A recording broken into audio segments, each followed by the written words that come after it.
A lonely elderly lady was left confused after she started receiving complimentary deliveries from a courier who refused to say where the packages came from. One day she followed him to find out. Evelyn was a 72-year-old woman who lived alone. She didn't have any relatives living nearby and was a widow who got by with the little she had left from her pension after paying off her late husband's loans. One day a delivery man knocked on her door and handed her a bag filled with food. "You must have the wrong address, dear. I didn't order any groceries," Evelyn told him. She was about to close the door on him when the man shook his head. "Evelyn James, right? I think this is the right address," he said. Curious, Evelyn opened the door once more and looked at the man. It was as if she'd seen him before, but she couldn't pinpoint where. "Where'd the delivery come from? I can't name anyone who'd likely send me a package," she asked. The man shrugged. "Another person paid for this order, but they wish not to be named. Don't worry about it and bon appetit," he handed her the bag. Evelyn reluctantly accepted the package and thanked the man. She went back inside and excitedly opened the bag. She was surprised to see a complete meal inside it, with baked chicken macaroni, a bottle of fruit juice, and an entire apple pie. "Who could have given this to me?" she asked herself. She was both touched and curious because she hadn't received a package from other people in a while. "No one has bothered to get in touch," she added. The anonymous delivery put Evelyn in a good mood the entire day. She happily devoured the food and spent the whole afternoon outside, watering her plants and reading a book while enjoying a cup of the fresh fruit juice she received. Little did Evelyn know the delivery man would return every day and bring her free food. She would ask him again and again who sent this, but the delivery boy would shrug and tell her that the sender insisted on staying anonymous. "Well," Evelyn said one day, "please tell the person that I greatly appreciate these packages. This helps me a lot because I can barely make ends meet with all the loans I had to pay off and all the maintenance medicine I need to buy," her eyes filling with tears. The delivery boy smiled at her warmly. "I'm glad these deliveries help you get by. I don't think the person plans to stop these orders anytime soon, so you can expect me to come every day," he replied. Evelyn waved the delivery boy goodbye until something in her told her to follow him. "Wait!" she called out as he was about to get on his bike. "Tell me what your name is at least." Upon hearing the question, the delivery boy looked confused and started to panic. "Oh, my name?" he said, pausing for a few seconds. "Simon, my name's Simon," he said, waving goodbye. Evelyn wondered why the boy paused as if thinking of a name to give. What she didn't know was that her hunch was correct and that his name wasn't Simon but Mike Greenwood. Evelyn's gut feeling told her the delivery boy wasn't telling the truth. She got into her late husband's old car and followed the boy to where he worked. After a couple of minutes, they arrived at a small neighborhood cafe. As soon as she walked into the store, she saw Mike enter the bathroom to prepare for his shift. She then heard the manager call out for him. "Mike! Mike, can you hear me?" the boy's boss asked. "Greenwood." Upon hearing his last name, Evelyn flung her hand over her mouth. "Greenwood," she said to herself. When Mike exited the bathroom, he was stunned to see Evelyn there. She quickly walked towards him and hugged him. "Mike Greenwood, why didn't you tell me earlier?"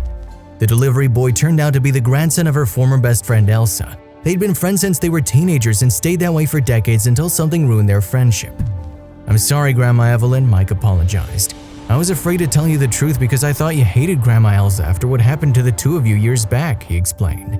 Mike was raised by his grandmother Elsa after his parents abandoned him and cut ties with the entire family.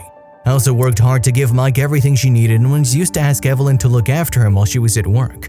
Mike would be in Evelyn's house daily until the age of 9. He considered her his second grandmother, and it made him sad when he started not to see her anymore while growing up. Evelyn and Elsa ended up having a huge fight when Elsa accused Evelyn of flirting with her husband.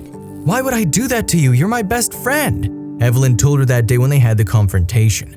"Exactly, why would you do that? I thought you were supposed to be my best friend," Elsa yelled. No matter how hard Evelyn tried to tell Elsa that she wasn't flirting with her husband and she was loyal to her own, Elsa wouldn't listen. That day ended up being the last day of their friendship. Evelyn was heartbroken after their argument. She couldn't understand how Elsa thought she was flirting with her husband when she was married herself. Evelyn loved her husband dearly and would never do anything to ruin their relationship. Through the years, even though they never had children, she stuck by his side and they were the best of friends, treating their marriage like an adventure. Over a decade passed and Evelyn discovered through the neighborhood obituaries that Elsa had died of a terminal illness. Because she didn't want any trouble, she paid her respects from afar, choosing to stand a couple of meters away from the funeral procession. Ultimately, Evelyn's only regret was not trying harder to fight for their friendship. She had to live the rest of her life knowing that Elsa never knew the truth and they never got to rekindle their relationship. It was a blessing in disguise for Evelyn to come across Mike because she never thought she'd be able to see him again. The day she found out who he was, she stayed in the cafe he worked until the end of the shift so they could have dinner together and talk. Evelyn proudly watched as Mike worked, entertaining customers and serving orders.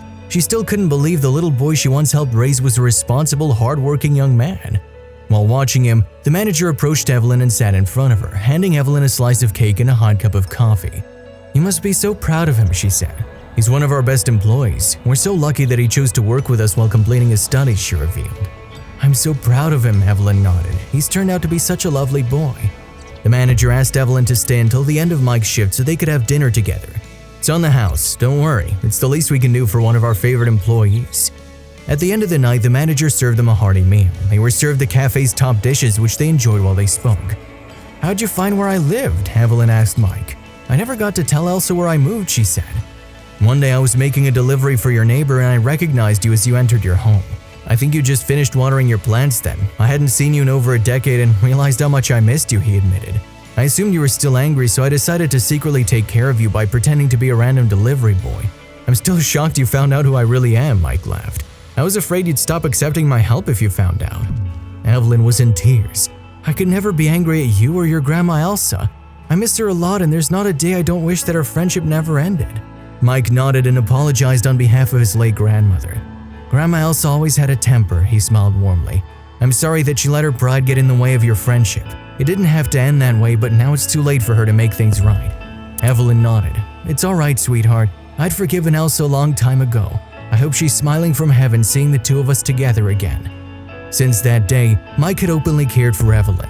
He brought her weekly grocery supplies and spent the weekends with her by sleeping over and helping her with errands. At the end of each day, they would catch up by exchanging stories and watching TV together. Mike was an independent man who lived alone in an apartment near his school. Ever since both his grandparents died, he was forced to live alone and earn for himself, knowing that the fortune left behind by Elsa wouldn't last forever. In the same way that Evelyn was relieved to have reconnected with a loved one, Mike was relieved to have found the warmth of family through Evelyn. When Mike graduated from college, Evelyn was his only companion, and she proudly watched him march up the stage to receive his diploma. Right after graduating, Mike landed himself a good job at a top company, which made him earn a good salary. Years later, he and Evelyn discovered that the cafe he once worked for was being sold. With his savings, Mike decided to buy it. He had the whole cafe renovated and renamed it Elsa and Evelyn's Cafe. The restaurant ended up being in Mike's care until he retired and passed this on to his children. If you liked the video, please give it a thumbs up and consider sharing it with someone who may find it interesting. Thanks for watching, and I'll see you in the next video.